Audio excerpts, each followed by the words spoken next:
In a strong statement against the leadership of Syria, the U.S. has closed its embassy and Britain has pulled out its ambassador. President Obama is saying now is the time for Assad to go. The British Foreign Secretary has called the Syrian government a, quote, murdering regime. So joining us with more on this turmoil is Pamela Falk. She is CBS News foreign affairs analyst. Thanks for being with us. Absolutely, Betty. All right, so explain this measure by the U.S. and Britain to pull out of the embassy and then pull its ambassador from the country.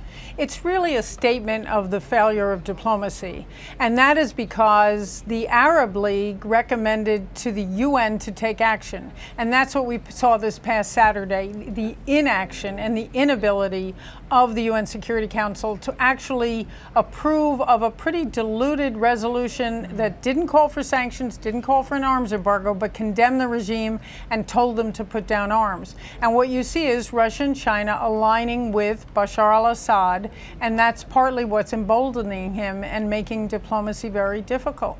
So as a result, are we going to see Assad step up violence against the rebels just as a result of all of this? It certainly seems that way. There's a lot of arms coming in from Russia.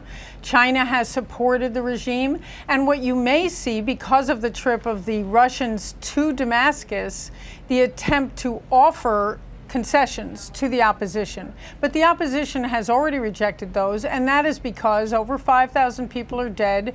The violence has been absolutely brutal, and the opposition wants a transfer of power. And that, curiously, is not just what the Western powers have asked for, but the Arab League. Are we going to see some kind of intervention like what we saw in Libya with the NATO airstrikes? Is that even a possibility? Is that on the table? It's not really on the table. The White House has said nothing is off the table, but the U.S. is very loath to do that, and so is Western Europe, without the UN Security Council mandate.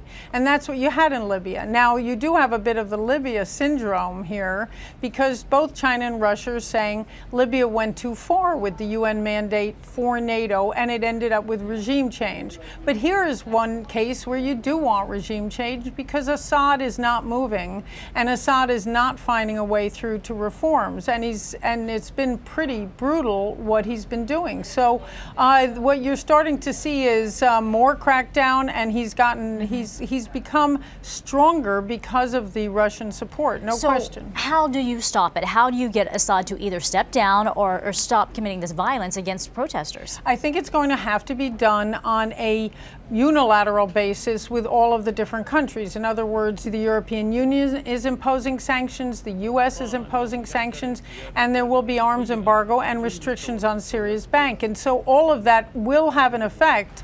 But Assad has basically someone who is bailing him out, and that's Russia and China on a political basis. But Russia has a naval base there.